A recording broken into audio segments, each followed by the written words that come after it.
Mrs. Perpetual, over to you. Is she still on the call?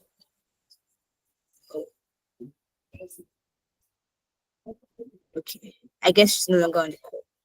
The network kicked her out.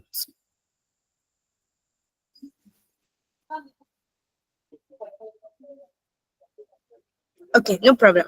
So I'll just so once again I'd like to welcome everybody. All right, so today we are okay, she's back on the call. All right, Miss Perpetual, over to you, ma, to welcome us and welcome our guest speaker. You're muted. Okay, sorry. Good morning, good afternoon, everyone. I'm sorry for the network glitch.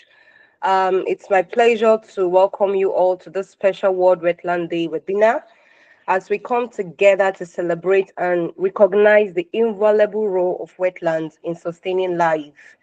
Wetlands are not just water bodies, they are nature's kidneys, filtering pollutants, providing habitats for diverse species, and acting as a natural defense against climate change. This year's theme is protecting wildlife for our common future, and this reminds us of our collective responsibility to protect and restore wetlands for a sustainable future. This discussion, illegal fishing in African wetlife, we will explore the threat illegal fishing pose to wetland and the solution we can adapt to ensure their conservation. I want to encourage everyone to engage, learn, and take action beyond this webinar. Together, we can always make a difference. And thank you once again for being here today with us. And moving forward, I would like to introduce our guest speaker for today. He is the person of Mr. Felix Morrow. Mr. Felix Morrow is a master's student in sociology at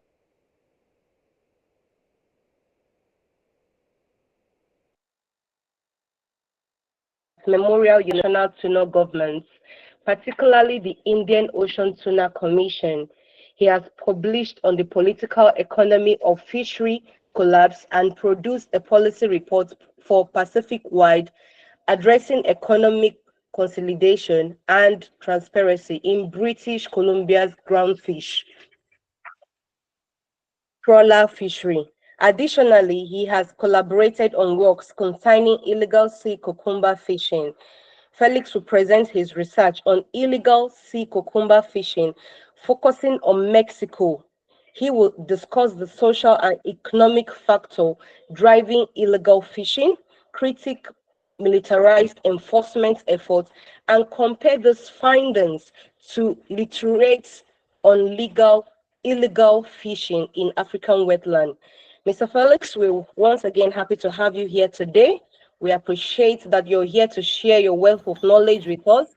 And we believe that everyone will be impacted today with the wealth of knowledge that you're about to share with us. So welcome once again, and let's have an insightful date ahead of us. Thank you. Thank you very much, Ma, for that welcome address and for welcoming our guest. So right about now, we're going to review our agenda. It's an insightful meeting and an engaging one. So we've already done the opening prayer. I'm not sure if everyone can see my screen. All right. We are done with the opening prayer. We are done with the welcome address and the welcoming of the guest. So we're currently reviewing the agenda, after which we'll have opening remarks and overview of WASI by Mr. Francis Ogadjo, our Executive Director. Then we'll be handing over to Mr. Felix Morrow, who is going to be speaking on tackling illegal fishing in African wetlands. Then we'll have our wrap-up, from various contributors who want to contribute to the meeting, and we'll have our question and answer session also. Lastly, we'll be having our photograph session and closing remarks. Thank you very much, sirs and ma'ams. So right about now, I'll be giving the floor to Mr. Francis Ogadjo. Mr. Francis Ogadjo, our Executive Director, to give us the overview of WASU. Thank you very much, sir. Yeah, thank you, Eniola. Thank you, Perpetual, for the wonderful intro and welcome address. And I want to thank you for putting all the effort to ensure that today's webinar goes as planned. I want to thank you for the hard work and dedication. I know it's not been easy with the short time we've had, but both of you have been extremely supportive and helpful. Thank you very much. And on behalf of the founder, Mr. Felix Olushola Aboyomi, Board of Trustees, staff, and volunteers of the Wildlife of Africa Conservation Initiative, I want to welcome everyone to the World Wetlands Day 2025 webinar. And like my colleague mentioned, our guest speaker, the person of Felix Morrow, would be taking us on the illegal fishing and also, draw more insight on how it connects to our wetlands.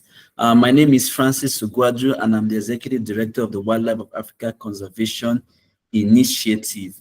The World Wetlands Day serves as a day to highlight the influence and positive production that wetlands have had on our society and bring communities together for the benefit of Mother Nature. Also, the World Wetland Day is a day to raise awareness on the significance of wetlands and the role they play to not just the people, but also for our planet. And like I mentioned, our speaker for today is an experienced professional who is well-grounded in environmental advocacy in the person of Mr. Felix Morrow. I want to believe with his extensive knowledge and expertise on environmental sustainability, we are confident that he would share from his word of knowledge with us and will be greatly impacted today. So the Wildlife of Africa Conservation Initiative, WASI, is a dedicated wildlife conservation, research, education, and rescue initiative. And our vision is to inspire a growing generation that is knowledgeable and positive to take positive action on behalf of our precious wildlife. We aim to achieve this through partnerships with individuals, educational institutions, conservation centers, research institutions, NGOs, private sectors, and cultural organizations, etc. Our focus is on promoting an appreciation and knowledge of African wild fauna and flora, especially among the youth, through educational experiences that foster a love for all living things and to encourage sound environmental practices. Our approach involves developing and sharing a wide range of educational resources, and we believe in collaborative efforts for sustainable development. And we are open to working with all nature lovers and friends of the earth who are passionate about sustainable development towards achieving our shared goals. I want to welcome each and every one of you who have made out time from your busy schedule to attend today's webinar. I want to assure you that after today, we will learn more about our wetlands and how they benefit our society, and also how we can tackle illegal fishing, because in some of these wetlands, we have locals and community dwellers who exploit these wetlands for their selfish gain. So I believe our speaker today would shed more light on that, and at the end of the day, will be greatly impacted. Thank you all for joining. I hope you all have a wonderful webinar. Thank you.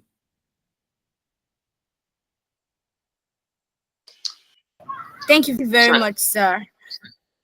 So we'll hand over to Mr. Felix as he gives us a talk on tackling illegal fishing in African wetlands. You're welcome, Mr. Felix, once again. Thank you very much, sir. Yeah, thank you so much for the opportunity to present my work to all of you. As was introduced, I will be giving a talk based primarily on research I've done on Mexican illegal sea cucumber fisheries and also global trends in illegal sea cucumber fisheries. And then at the end, I'll be tying in the trends observed in that research to adjacent outcomes and particularly equity and management issues faced by African fisheries. So the presentation will have the following structure. I'll start by providing general info on sea cucumbers and their fisheries. Then I'll cover the case of Mexico, followed by a review of global cases.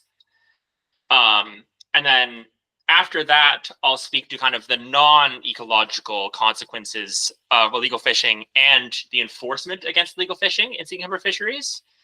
And then from there, I will step into some cases from Africa and draw parallels. So the two studies results I'm presenting from are, the first one is a case study of Mexico, and prepared for the Bectemer Information Bulletin, a journal on sea cucumbers.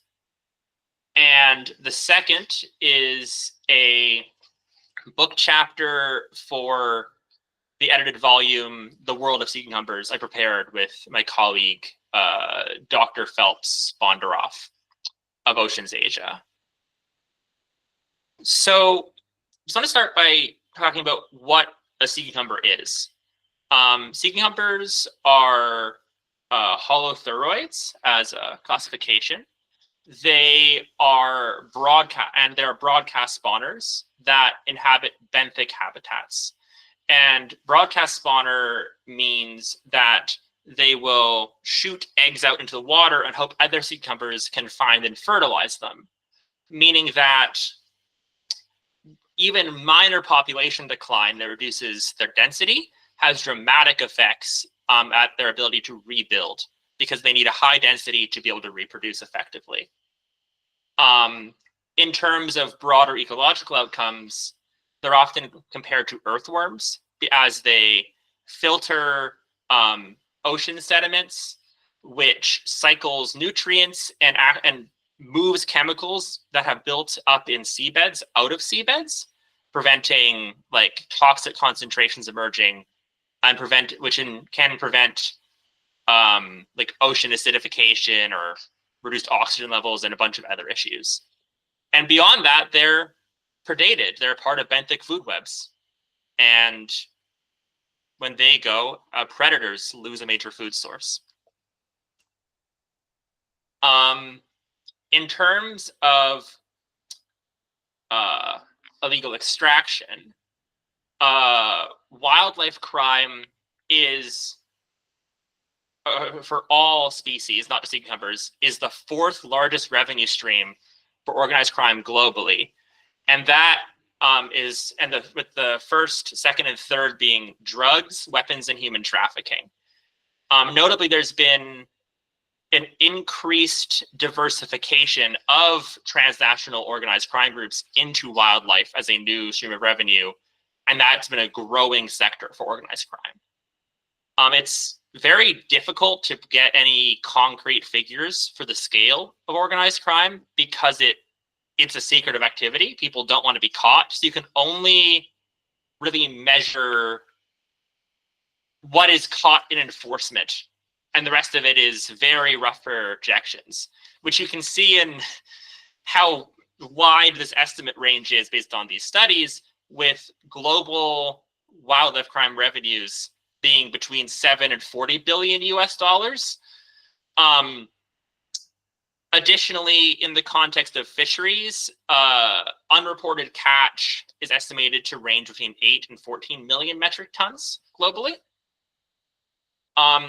In specific regard to sea cucumbers, global catch is estimated at 30,500 metric tons that are directly associated with 3 million direct and indirect jobs. The bulk of demand is in Asia, with 90% of consumption occurring there. And based on trade data, Anderson et al. Have shown that illegal fishing is substantive, with global imports equaling 2.3 times what is reported as exported. And with the global hotspot being Hong Kong, which imports 1.3 times what could be legally fished each year alone. So I'll now move to the case study of Mexico, which I forgot to mention when I first introduced the study, was prepared with myself, Dr. Bondaroff, and colleagues in Mexico and the United States who collaborated on the paper with us, whose names are on the slide. So Mexico has 2 sea cucumber fisheries, one on each coast. The California Peninsula fishery or Baja California Peninsula fishery started in 1988, and due to rampant overfishing was closed in 1994 and later reopened in 2007. To this day, illegal fishing persists as a major issue in the region, and stocks have weakened and have not strongly recovered. In this fishery, only one species is targeted, Isostichopus fuscus. In the Yucatan Peninsula on the East Coast, it started later, initially starting in 2010, with formal regulations coming in 2013. And again, due to overfishing and the high rates of illegal fishing, the fishery has been permanently closed as of 2019. Here, 3 species are targeted, specifically Isostichopus fatinotus, Holothuria floridana, and Holothuria mexicana. So for the Mexico study, we used news coverage as a means to gather data. And this was partially a practical cost-saving measure because it's expensive to travel. But also it lets you reach back in time more effectively because you can see previous events recorded in news coverage, as well as a safety thing, because this fishery is dominated by Mexican drug cartels. So any on-the-ground data collection is dangerous.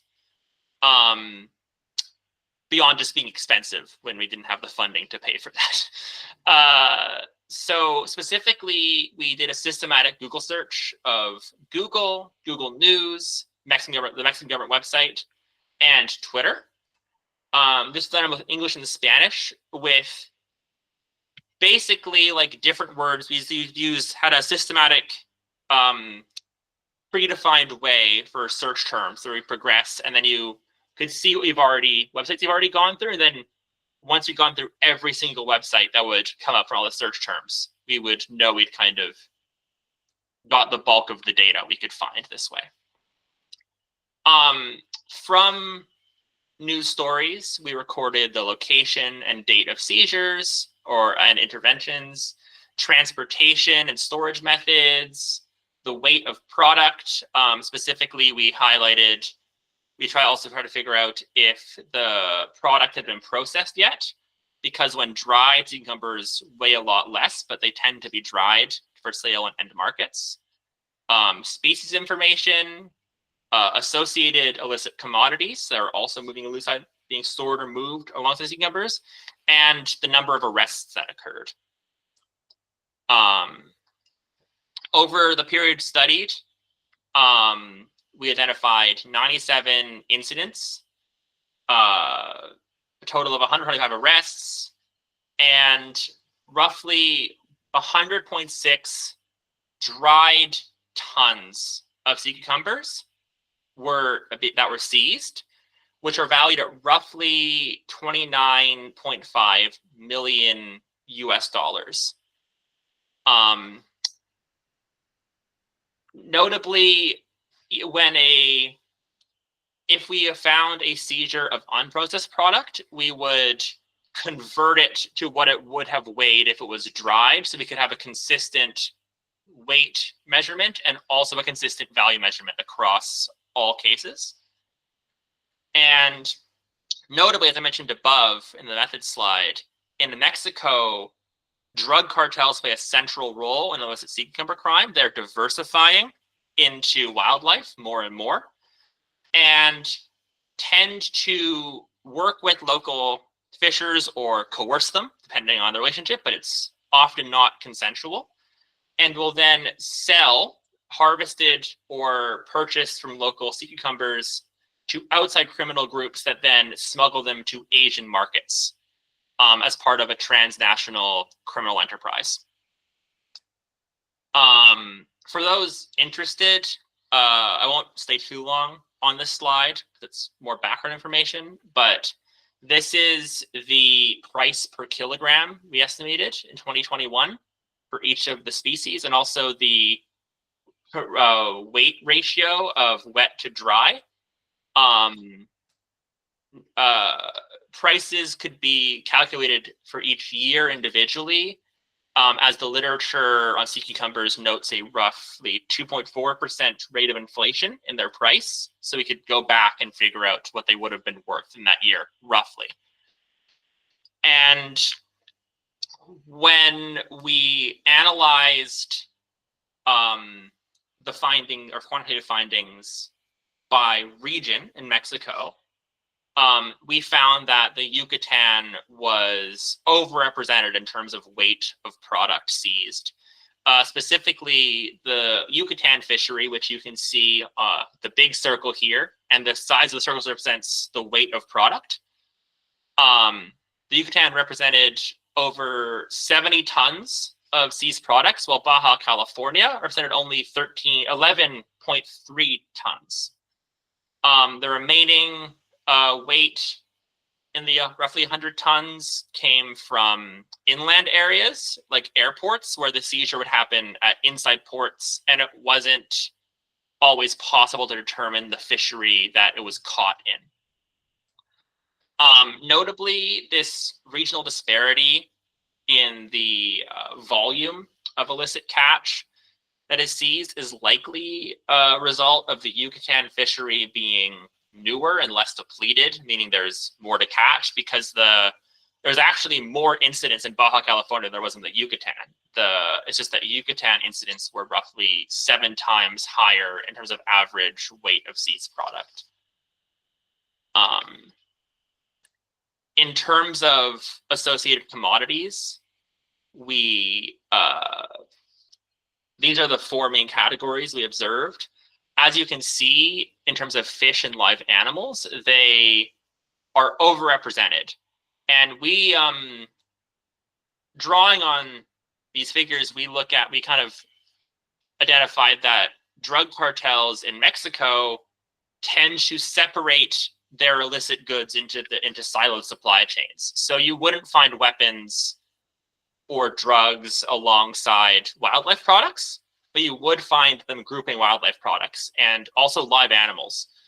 And the logic there is that by putting a narcotic alongside a wildlife product, if you come across an enforcement or like a checkpoint or some measure trying to prevent the movement of illicit goods, if they check for drugs, they'll also get your wildlife products. So it makes commercial sense to separate them into different supply chains. And more recently, the Mexican government updated their criminal code, specifically in 2017, and added a broad measure that just made it illegal to possess sea cucumbers without a permit, or to transport them or to catch them.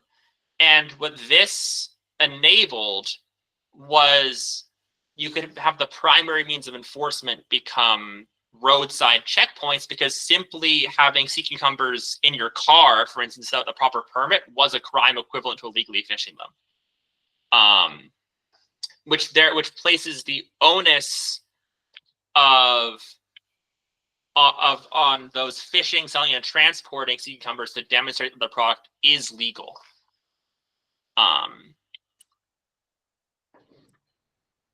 Over the course of the study, we identified roughly 5 common strategies used in the operations of illegal fishers in Mexican sea cucumber fisheries. The first was invoice fraud, which is unique to Mexico's legal context, as it specifically relates to circumventing the just aforementioned amended criminal code. Because those wanting to illegally fish or smuggle sea cucumbers would purchase invoices or licenses from legal fishers to pose their product as legal, to get around this measure. They have to demonstrate documentation.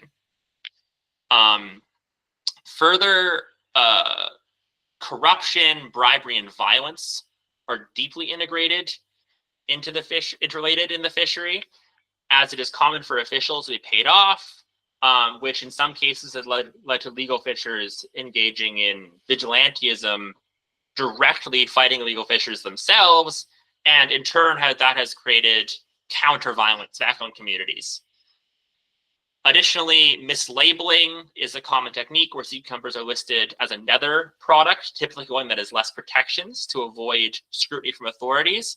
And lastly, was common for people to underreport their catch, so they could avoid exceeding a quota limit or have their catch look as if it falls within the limits of the invoices they had on hand. So from this study, we had 3 core findings. First, that seizures of illicit products were typically in proximity to fishing grounds. Second, that illegal fishing is a significant portion of catch and a serious conservation and management issue. And lastly, that the geographic size of Mexico's fisheries made at-sea enforcement expensive and impractical, even when they used the Navy as a conservation agent, which meant that law enforcement interventions tend to happen later in supply chains, just for practical reasons. So now I'm going to be turning to the kind of brief coverage of international cases, which were examined for a chapter in the book you see on this slide. So firstly, in Japan, sea cucumbers are a significant income stream for organized crime groups like Mexico, specifically the Yakuza. While it's hard to find precise figures, there are estimates that indicate that the Yakuza makes equivalent revenue from sea cucumbers as they do from methamphetamines, or amphetamines, which is a category that includes meth, which is quite shocking.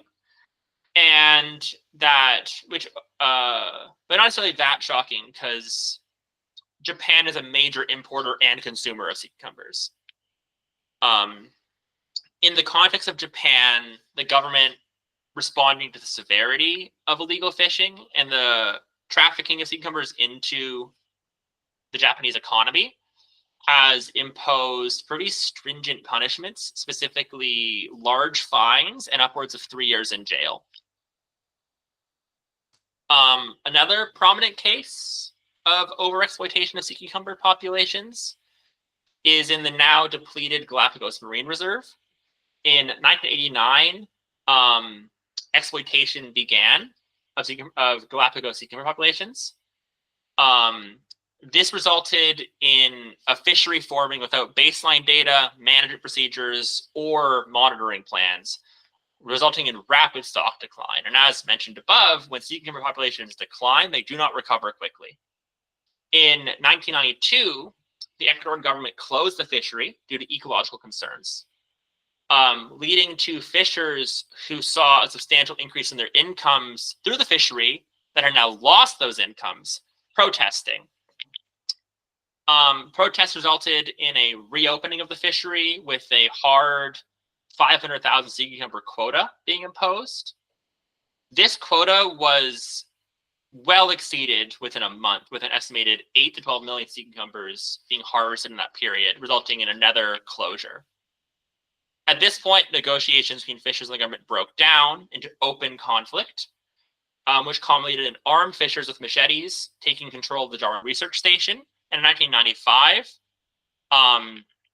taking scientists and wildlife hostage. Notably, they actually threatened to kill Lonesome George, the last of a subspecies of giant tortoise, who did survive this incident and died peacefully later.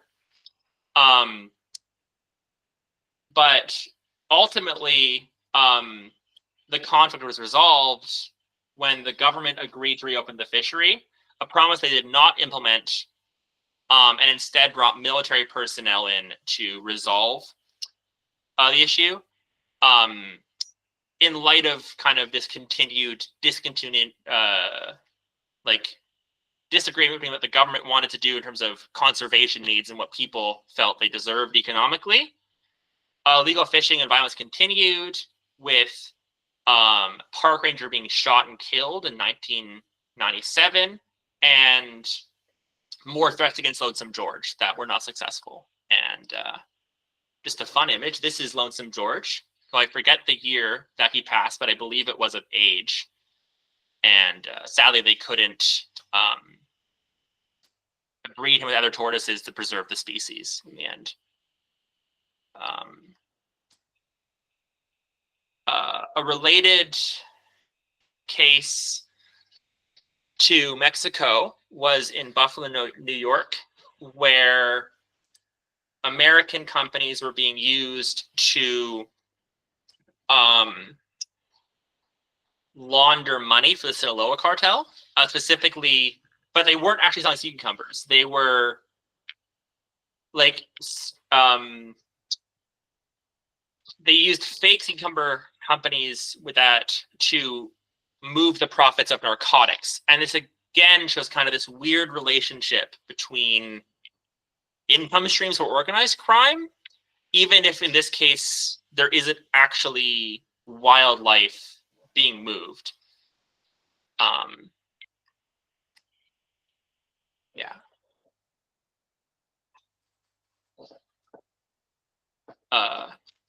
Additionally, there has been cases of very violent enforcement in sea cucumber fisheries.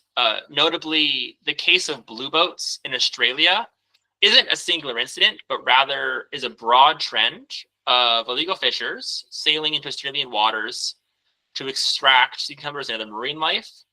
These fishers typically come from Indonesia and Vietnam and are often quite economically poor, making illegal fishing a crime of desperation and necessity, not of ecological malice. And also quite a risky crime too, because there's harsh penalties in their home countries for being caught in engaging activities. So they're taking on substantive domestic risk as well as risk of facing violent enforcement. Specifically, in response, the Australian government has adopted an aggressive and militarized response as the Navy intercepts these boats, loads illegal fishers onto a portion of their fleet, sinks some of their ships, and releases press releases of burning vessels. An example of an incident, which was reported in the news, occurred in November 2021, when 16 blue boats were intercepted, and the illegal fishers on them were loaded onto 13 of these boats. And as you can see, they released a photo of an Australian warship intercepting. The Australian Navy sunk the 3 unoccupied vessels, dumped 360 kilograms of sea cucumbers back into the ocean, and escorted the remaining boats out of Australian waters. What is notable about this case is the tone Australian government officials use when promoting these actions in the media, with Rear Admiral Mark Hill stating that, quote, "Our message is to unauthorized fishers is simple. We will intercept you, you will lose your catch, your equipment, and possibly your vessel."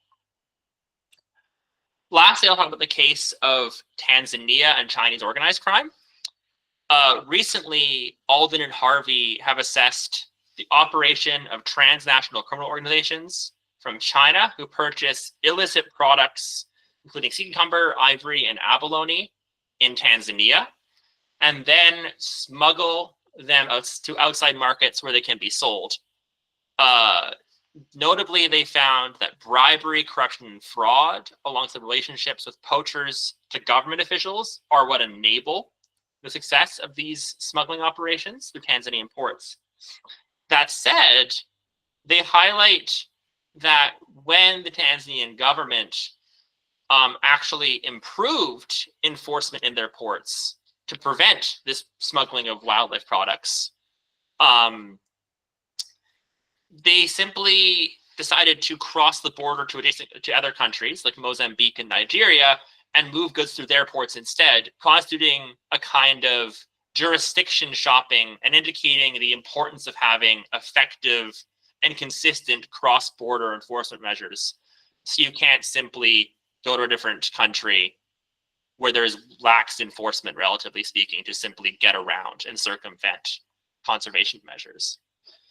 Across these cases, some common enforcement issues can be observed, notably that monitoring is highly resource intensive, especially when on the water, and expensive. That enforcement does not tend to target ringleaders, typically going after low-level individuals actually doing the fishing, constituting a kind of double victimization, as people are often pushed into illegal extraction through economic circumstances like poverty, and then face violent state interventions against them rather than people who are kind of pushing them into illegal fishing in wherever they're from, if it's local or they're entering into other countries like area to extract from. Further, depending on the case, punishments are quite minimal or like very severe towards people who aren't the orchestrators, as said above. And lastly, what is clear across all these cases is that sea cucumber crime is deeply rooted in transnational organized crime. So I will now quickly speak to the non-ecological harms of sea cucumber fishing. So me and Dr. Bondaroff categorize the harms of sea cucumber fishing that go beyond ecological harms into three categories: physical, economic, and political. Physical speaks to negative, the creation of behaviors that have negative health impacts, illnesses, injuries. Economic harms speak to income loss, debt, job losses, and political harms speak to broader social and political disruptions that undermine social systems, governance bodies, and create political violence, either towards fishers or by fishers.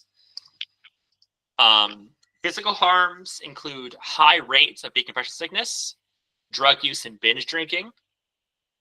This is because when sea cucumber fisheries are established, they are accompanied by economic booms that enable those in the fisheries to gain rapid increases in their income, which in relatively poor communities, relatively poor to the new income being generated. This has been observed to directly coincide with increased usage of substances like alcohol and drugs, and in some cases, rises in prostitution being purchased in these communities as people have more money to spend.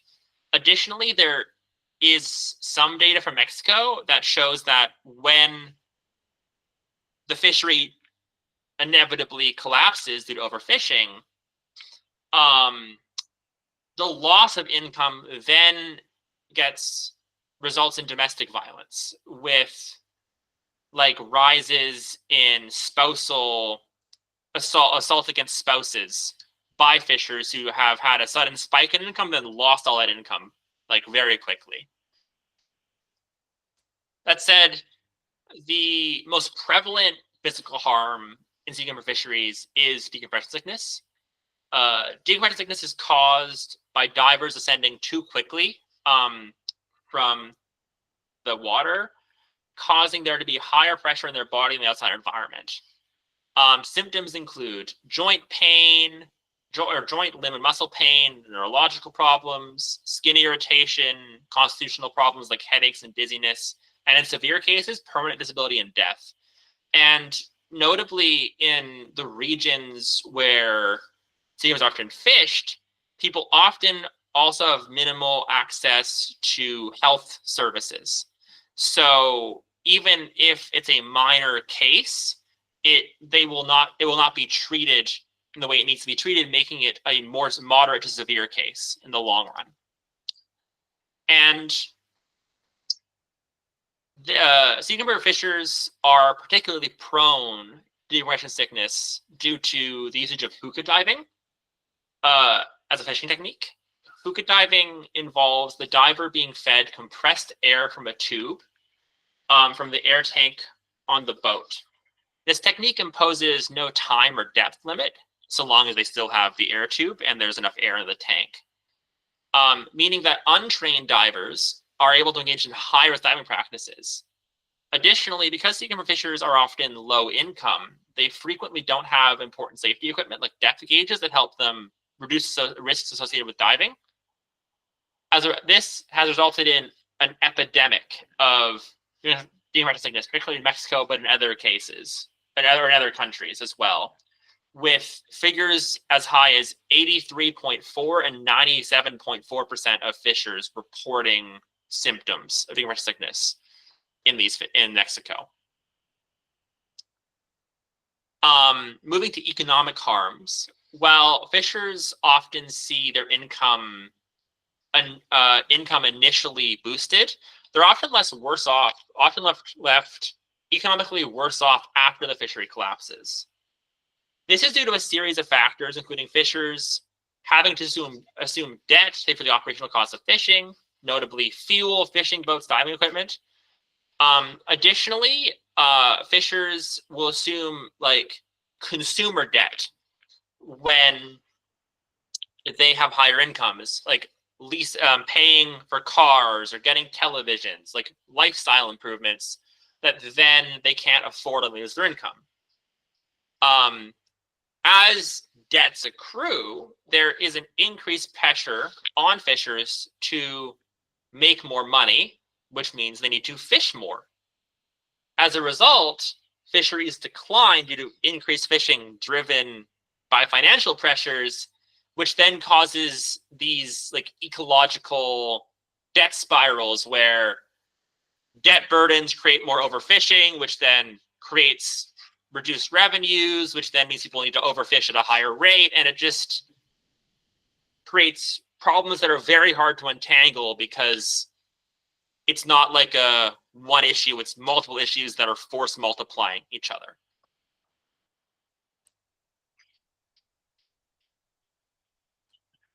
And lastly, turning to political harms, this category, as we mentioned before, describes like political destabilization and violence, which are interlinked with broader societal harms.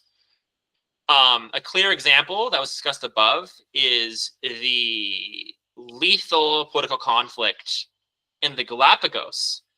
As sea cucumber fishers, as a result of losing their economic standing after fishery closures, and more accurately, fishery decline, turned to political violence and tried to get the fishery reopened to preserve their livelihoods. And in this case, the conflict was resolved by military intervention by the Ecuadorian government, which reflects a deeply politically destabilized environment where civil and nonviolent solutions weren't strongly viable. There also has been a trend of what has been termed green wars in conservation, which as an increasingly common strategy by governments. Green wars, which are also referred to as wars of conservation, are a concept that describes the tendency of states to use their military as a principal conservation agent, namely navies as the conservation agent in the context of fisheries. The three central features of green wars are that governments rhetorically reframe conservation issues as national security issues. We can see that in the case of Australia, when the Australian Navy is sending military officials to the press to talk about the threat fishers pose to Australia's economy. Second, waging a green war, governments are concerned with making sure that they get economic benefits from the resource rather than altruistic environmental concerns. And third, that the military, typically navies and fisheries, is the principal agent of conservation. A clear instance of this is the case of blue boats in Australia, as the illegal fishing that occurred is directly framed by the state as us versus them, where with outsiders communicated to be a threat to Australia's economic security. So in conclusion, like, these harms cannot be understood as siloed problems. Rather, they are complex and fundamentally interlinked social, ecological, political, and economic issues that cannot be effectively addressed if thought of individually. In this sense, they are what one might call a wicked problem, which is a problem that exists in a complex and shifting environment that have numerous causes and drivers, involve stakeholders with divergent interests, and for which no single straightforward solution exists. Further, these harms occur at the same time. When these harms occur at the same time, they reinforce and entrench each other. For instance, debt burdens create incentives to overfish, which in turn cause a stock decline, creating worse debt burdens and then worse overfishing incentives, and it just spirals, like we talked about above. And at the core of these problems isn't like some flawed human nature people are pursuing, where they like environmental destruction. At the core of these problems is social dysfunction and injustice, where systems are failing in a way to create other problems and to create the conditions that push people towards negative behaviors. And as a result, we need to think about these issues systemically.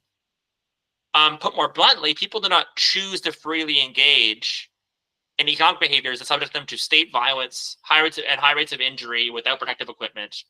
Rather, they're structurally pushed by economic instability and poverty into legally fishing. You know, the solution is not bigger warships with better guns. It's building equitable, just, and thriving communities where people do not need to engage in crime to survive. So that is kind of the end of the section of research I have done with others on sea-cucumber fisheries. And I'll now turn to illegal fishing in Africa with a focus on wetlands to draw points of comparison to particularly the social issues and enforcement issues highlighted. So in 2015, my research colleague, Dr. Felix Morrow, was a co-author on a report that looked at the relationship between illegal fishing and transnational organized crime for the Global Initiative Against Transnational Organized Crime. This report drew upon a case study, among other case studies, of illegal fishing in West Africa, in which they highlighted that the total value of illegally caught fish is between an estimated 828 million US dollars and 1.6 billion US dollars, a figure which represents roughly 37% of catch in the region. This level of illegal fishing is in part enabled due to low enforcement capacities, due to either financial or staffing issues or just geographic barriers to enforcement, alongside consistent issues of corruption and political instability in African states that mean the likelihood of being caught illegally fishing is knowably low, making it a relatively low-risk enterprise to get into as a criminal organization. At the center of criminal enterprises in the region is outside actors, namely those from the European Union and Asia, who both purchase catch from locals to smuggle and fish themselves. Additionally, these criminal enterprises are observed to engage in drug smuggling and human trafficking, often the similar networks. The The social and ecological costs of organized crime are substantial, with governments using tax revenue to fraud, the ecological decline of locally important resources, and undermining the undermining of local and national governments, creating problems of political legitimacy. The loss of legitimacy in institutions serves as a force multiplier for other issues, as the presence of corruption among government officials, alongside the risk of facing violence if you push back against illegal fishers, prevent people from wanting to report illegal fishing that they see, or approaching officials, so they're putting themselves at risk by virtue of standing up for an issue due to institutional weaknesses and failures. Similar issues are observed in a United Nations report on the Lake Victoria region. Specifically, the report focuses on Tanzanian, Ugandan, and Kenyan ports on Lake Victoria, with an emphasis on transnational organized crime. Jurisdiction of the lake shoreline is shared, with Tanzania controlling 51% of the shoreline, and Uganda and Kenya controlling 43% and 6% respectively. Notably, the lake is surrounded by 422 wetlands, from which many of the illicit products smuggled through these ports are sourced. These ecosystems are estimated to support roughly 30 to 40 million people, of which over 200,000 are fishers, and represent a major source of fisheries production, specifically 85% of Tanzanian fisheries production, 50% of Ugandan, and 80% of Kenyan. That said, illegal fishing is rampant based on 2016 estimates, with it projected at 40 to 60% of total catch from Lake Victoria. And that is 40 to 60% of catch being illegal, unauthorized, or unreported fishing. And this is heavily tied to transnational organized crime, who does a lot of the movement of goods out of the region. That said, further, Lake Victoria region is also a site for harvesting and smuggling of other species, notably rhinos, pangolins, chimpanzees, and timber, alongside, I think, sand is often smuggled out of this region too. When caught, illegally fishers will typically face fines, destruction of illicit fishing gear, and potentially arrest. That said, enforcement efforts often turn violent, with the Environmental Reporting Collective, a group of journalists who talk about environmental issues, in 2018 reporting that 10 fishers are known to have been killed by the Ugandan military as part of enforcement efforts.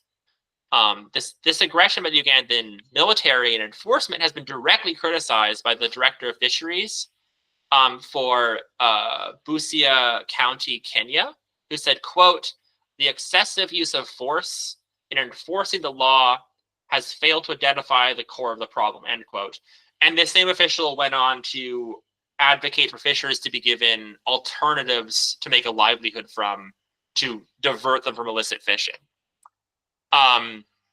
Further, the UN report emphasizes that the severity of organized crime in the region, the UN report emphasizes the sheer severity of organized crime in the region, describing Lake Victoria as, quote, "a smuggler's paradise," end quote, that is enabled by rampant corruption across institutions that regulate fishing and shipping.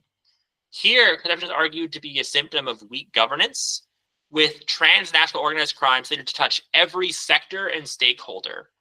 And it's worth highlighting that the Kenyan, Ugandan, and Tanzanian government were part of this report. And so they're, in a sense, being self-critical. It's not just an outside actor coming in and saying this government isn't working, right? Like, these governments were involved in this kind of self-critique in this document.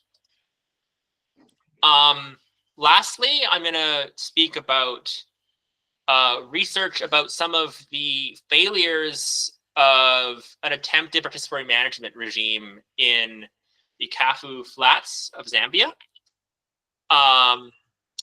They do specifically Chabwella and Haller performed a case study of pre and post participatory management, starting in the 1980s.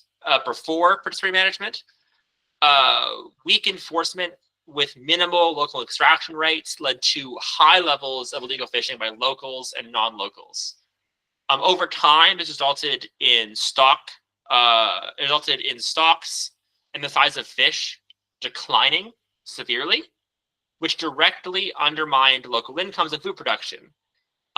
These impactful communities gave rise to conflict local fishers and non-local fishers who sought fishing rights for themselves and created social issues, with an extreme example being local women selling, quote, sex for fish due to food scarcity and the high price of fish in the region as a result of the ecological scarcity in the fishery.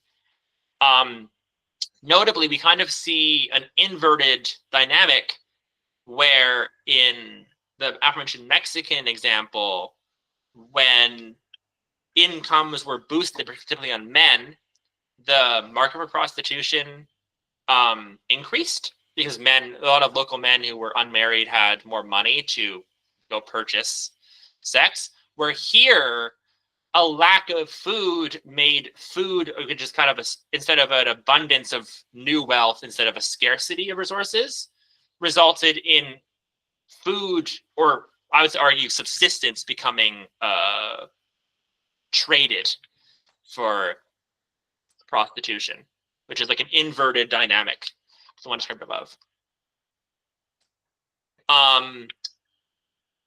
Following these issues in 1983, the game management area was introduced. Part of this policy diverted revenues from the management area through a predefined formula with 3 management agencies, like with varying degrees of local to national, getting shares of the revenue from the park, and the remaining 35% going to local communities for economic development. Notably, funds sent to communities are administered as local chiefs, which will become apparent why that's notable in a second. In 1998, the Wildlife Act was adopted, which increased sources for the Zambia Wildlife Authority, provided increased market access to the Kafue Flats. Marketization enabled increased access for tourists who paid a high premium to hunt. Enforcement officers became increasingly armed, now carrying automatic weapons. And additionally, community involvement was established through the creation of community resource boards. Chabwella and Haller found that in practice, these policies were not effective, with community resource boards not providing local stakeholders, community members, meaningful ways to participate in management. Specifically, they were not able to help develop rules that enabled them to legally access local resources. Second, locally distributed funds are not sufficient to meaningfully change individuals' economic circumstance, meaning that the economic incentives didn't really meaningfully shift. And lastly, chiefs, as chiefs controlled how the funds were spent, community members reported not feeling the impacts and disagreeing with how they were used. Chabwella and Haller emphasize how the absence of meaningful community involvement, most notably regarding deciding how resources are managed, resulted in a loss of trust in management bodies and low accountability, leading to ineffective management. And as an overall conclusion, like, the solution is justice, not guns, is my big takeaway from looking at militarized enforcement. But as the geographer Dean Babington argues, fisheries management is about managing people, not fish, as its focus is to keep the ecological impacts of human behavior within desired limits. As a result, effectively managing fisheries requires us to address the economic and social needs of the people working in fisheries, and also those dependent on those working in fisheries. Put another way, blue justice questions about the economic fairness of how fisheries are organized need to be asked when designing management regimes, because social inequality produces crimes of poverty and subsistence that cannot be solved through militarized enforcement. Put bluntly, guns are not a substitute for justice and equity and conservation policy. Rather, as the cases of the Kafue Flats in Zambia to those in Australia and Lake Victoria highlight, fishers who are at risk of being pushed into illegal extraction need to be offered meaningful economic alternatives. Enforcement and governance regimes need to be able to be trusted and perceived as politically legitimate by communities. And community involvement processes should be implemented that give fishers a real say and actually a real stake in how resources are managed, so that they can be brought into proper management instead of having pseudo conflict with the state over how resources are managed. And thank you for listening.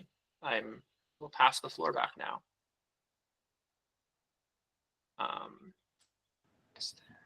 Thank you so much, Mr. Felix, for this wonderful presentation. Thank you, Felix, for your I don't know presentation. if Emira Yes, I'm still on call. Thank you very much, Mr. Felix, for a wonderful presentation. Very detailed, very engaging and educative. So we're going right to the next agenda. We're calling on everybody that participated. If you have any contribution, question and answer for our speaker, you can unmute your question. And if it's of your contribution, please kindly unmute yourself and let us hear you, sirs and mats.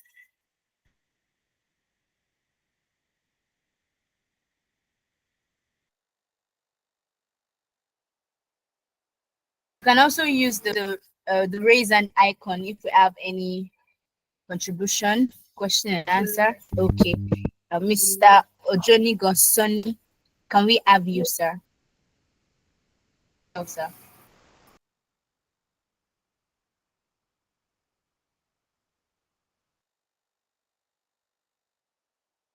Is it there? You can unmute.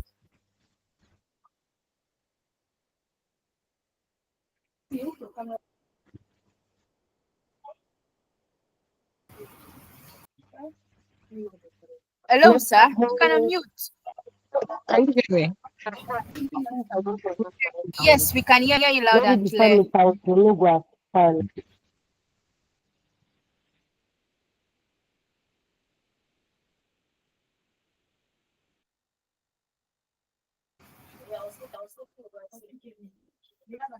We are waiting for you, sir, ma, or is it ma or sir? Mr. Sunny.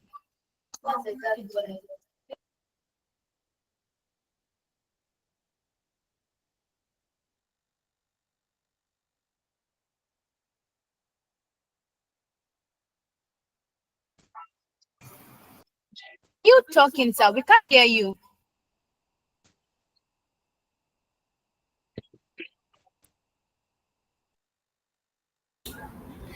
Please, if he could type the question so that the next person that raised his hand would ask his own question. Okay. Let's have Mr. Sonny, if you still have a question, you can just type it in the in-call messages. So let's have Mr. Benekanu to have his question or contribution, sir. You can.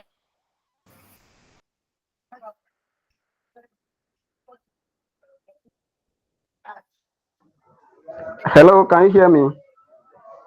Yes, we can hear you, sir, loud and clear. Yes. Good afternoon, everybody from Nigeria. Yes, afternoon. And thank you, Mr. Felix, for your wonderful presentation. I just want to ask a very simple question about this newly formed organization, if I'm not mistaken. Are we putting up any modality to reach out to the local fishers? Because this illegal fishing is a common phenomenon here, especially in Nigeria, that the local or artisanal fishers, they just go about fishing, harvesting anything they think they can get from the water anytime. So the question I want to ask, how do we reach out to them? Are we making any uh, collaborative effort where we can pick people from different parts of the world, or then see how we can form an association, then from there see how, or we have a funding agency that can help us reach out to those local fishers, enlighten them, and see how we can curtail illegal fishing to certain level in uh, fisheries. Just like Felix said, using military might not help us, but involving uh, community leaders like the chief, the youth leaders, will be pertinent to putting an end or resolving to certain level of this illegal harvesting. So, are we having any plan, or do we have any plan put in place for that? Hello? Is that question addressed to me? Because I can. No, it's not addressed to you. Okay. Yeah. It's not addressed to you.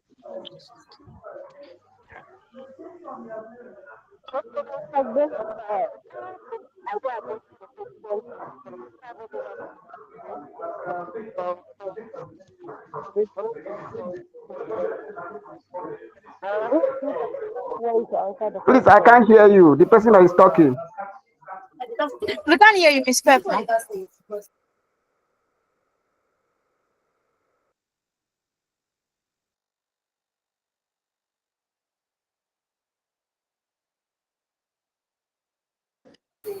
Mr. Sinclair, I think you should be clear about who you are directing the question to, please.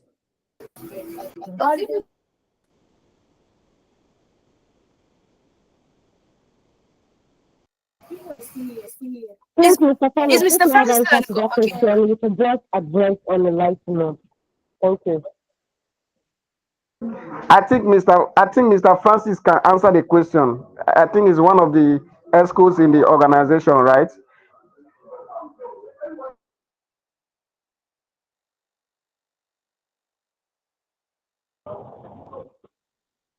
Come again, Mr. Sinclair. What did you say? Yeah, I hello, said, Mr. Sinclair.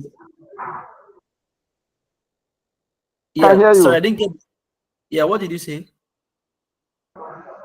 I was asking if your association, uh, in respect to what the presentation that Felix just presented, if your association can make provision for to go out to rural communities, because I have a practical experience in what he was just presenting on illegal fishing in my place, where the fishers, artisanal fishers, just go about fishing the way they like. So, to me, these local fishers, they need enlightenment. Then we also need to incorporate the traditional rulers in these localities, especially in the villages, because most of the water body here cut across the different villages that they go about fishing. So, do we have any modality to reach out to these local fishers so that we can curtail this illegal fishing or reduce it to certain percentage that can sustain the fisheries? Okay, Sinclair, if I get you correctly, you are emphasizing on overfishing in certain areas of this of our coastal regions, and I think your question focuses more on enforcement and all that, and I get it. So what I think we can do is yes, I appreciate your idea of carrying out, organizing more enlightenment or sensitization campaigns, because most of the times people engage in activities even though they are illegal, but they engage in them as a result of ignorance and lack of proper knowledge on what they are doing. Probably they see it as a means of livelihood, not knowing that their actions or action is negatively affecting these water bodies, as well as the people and communities that depend on that water body for their survival and sustenance. So yes, we can work with the relevant authorities and also work with the local local heads and traditional rulers to organize community outreach campaigns or sensitization campaigns to enlighten these local fishermen and coastal community dwellers on sustainable fishing, because I'm not saying fishing in its entirety, bad, but you have to do it responsibly and sustainably so that you don't hurt the other community members that are actually depending or relying on that particular water body for their survival. So yes, we can probably maybe after the webinar, I can get in touch with you. If you're familiar with this community, we can come up with a framework or a plan on how we can organize a campaign, an awareness campaign in partnership with the government. At least I have a few contacts in the Ministry of Environment, Lagos State, and with their support and contribution, I believe we can be able to tackle this issue of overfishing or illegal fishing. So I don't know if that addresses your concern or your question.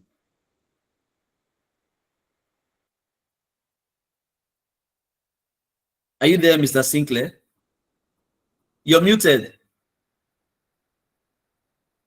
I'm with you. I'm with you. Okay, so did you hear all I said? Yes, yes. Okay, so what I would do is, if you can Thank you.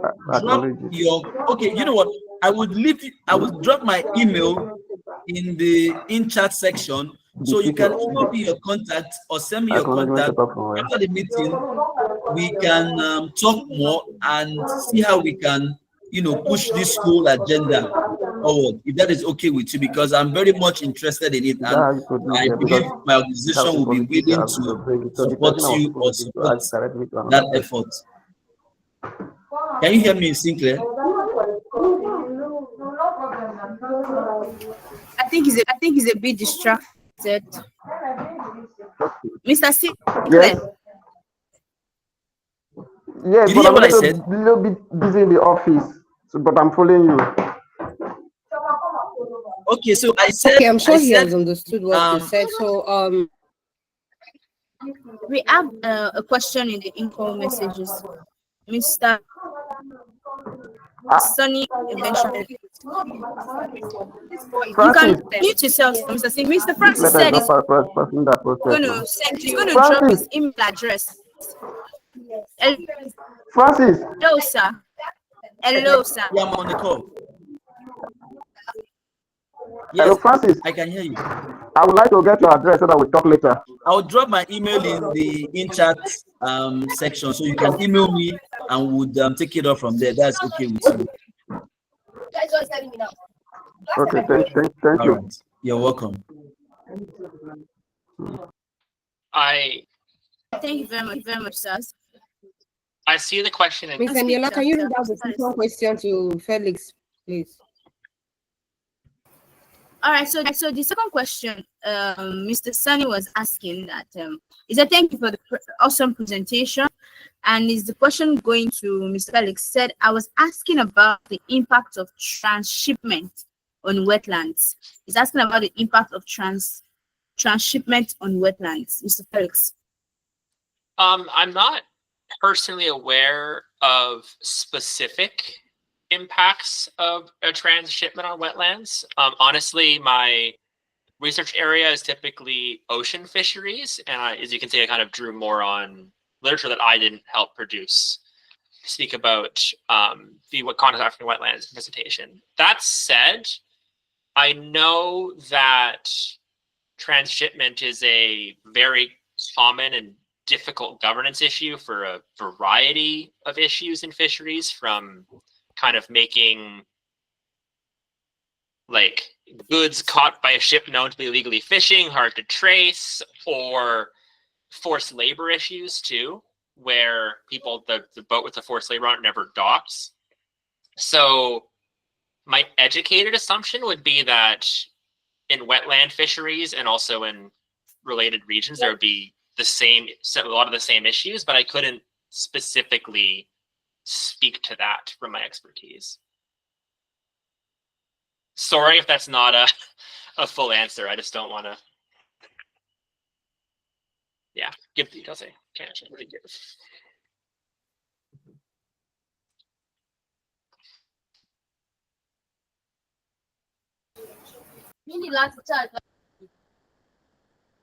All right, thank you very much, sir. I hope Mr. Felix answered the question. Mr. Sunny is still on. Is he still on the call? Okay. All right. He has left, I think. So I think He's still on the call. okay.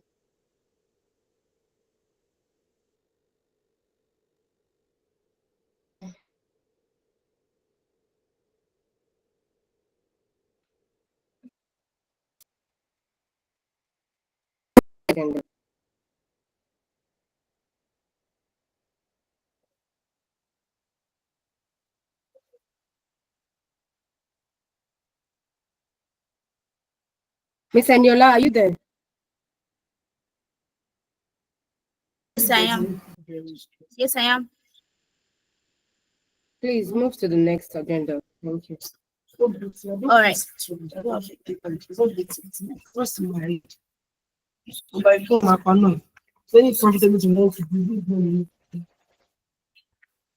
right. Thank you very much, Stars and Mars, for joining us and for staying with us. Okay. Good Thank you, Mr. afternoon. Felix, once again. Let me call you Good in afternoon. 2 minutes, please. I'm in a meeting. Okay. Thank you very much once again, Stars and Mars, for joining us for the World Wetlands Day webinar. It has been an awesome ride with Mr. Felix, explaining to us from research work. We'd like to say thank you, Mr. Felix, for honoring our invite rather, and for sharing from your wealth of knowledge with us on sea cucumbers and illicit fishing in African wetlands. We'd like to say thank you to everyone for joining. We'd like to say thank you to the Wildlife of Africa Conservation Team, our Executive Director, and our founder. Let's say thank you for the opportunity of hosting this day, and we'd like to also, we have come to the end of this webinar. So, and we implore everyone to follow us on all social media platforms, on Facebook, on Twitter, on Instagram, and on LinkedIn, Wildlife Africa Crew, and the Wildlife of Africa Conservation Initiative. So please, right about now, let's turn on our cameras as we take a quick picture.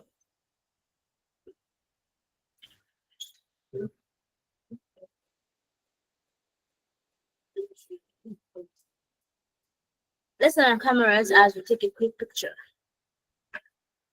Is everybody set? Please, let everyone turn our cameras. Okay, beautiful. So let's give our best smiles while we take the picture. Everybody say World Wetlands Day.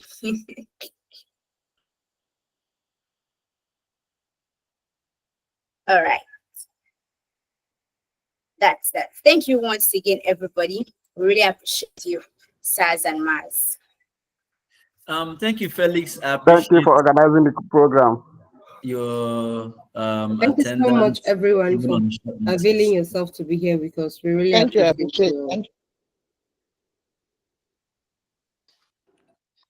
Bye, everybody. Thank you. Bye. Thanks for the opportunity to speak. It's really appreciated. I'm always happy to share my work. And all right. Bye. I'm glad you were able to attend. So we'll keep in touch via email. I would reach out to you so that we can take things up from there. Thank you once again. yeah, perfect. Bye. All right. Enjoy the rest of your day. Have a good one. Yeah. Bye-bye.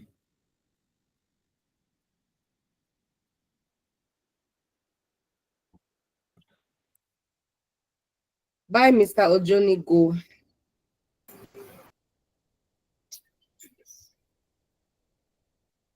I think I have a Bible hermeneutics. Bye, Mr. Roland.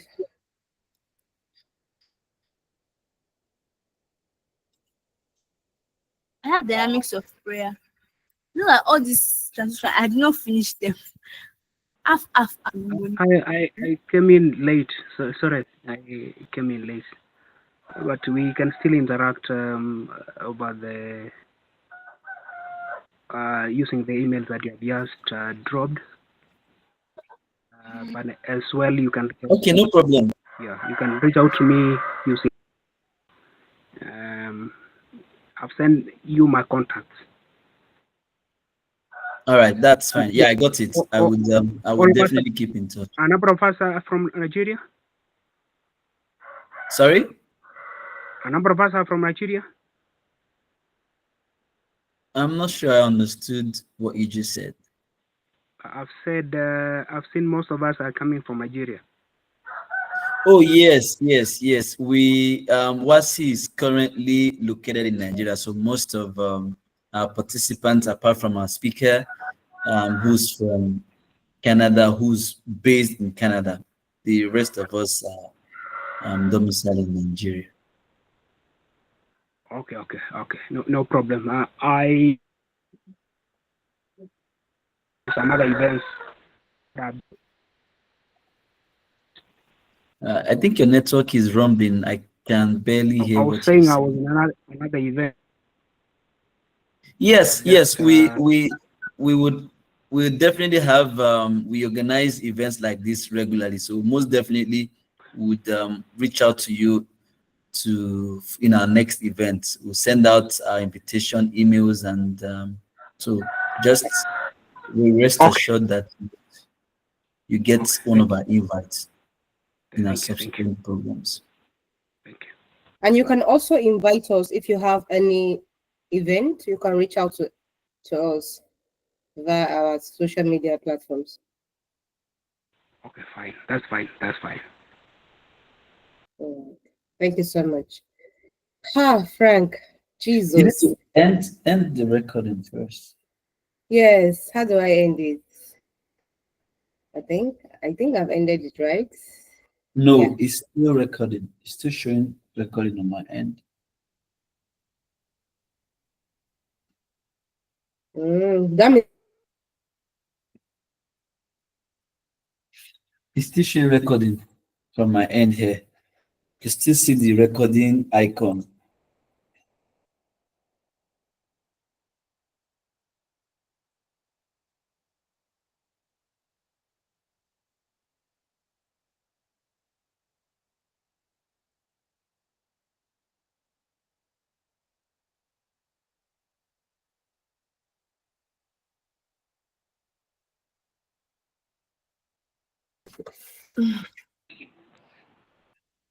I think we have to just end it now. All right, no problem. You can end. I'll call you. Let's go to Slack. No, let's go to Slack. All right.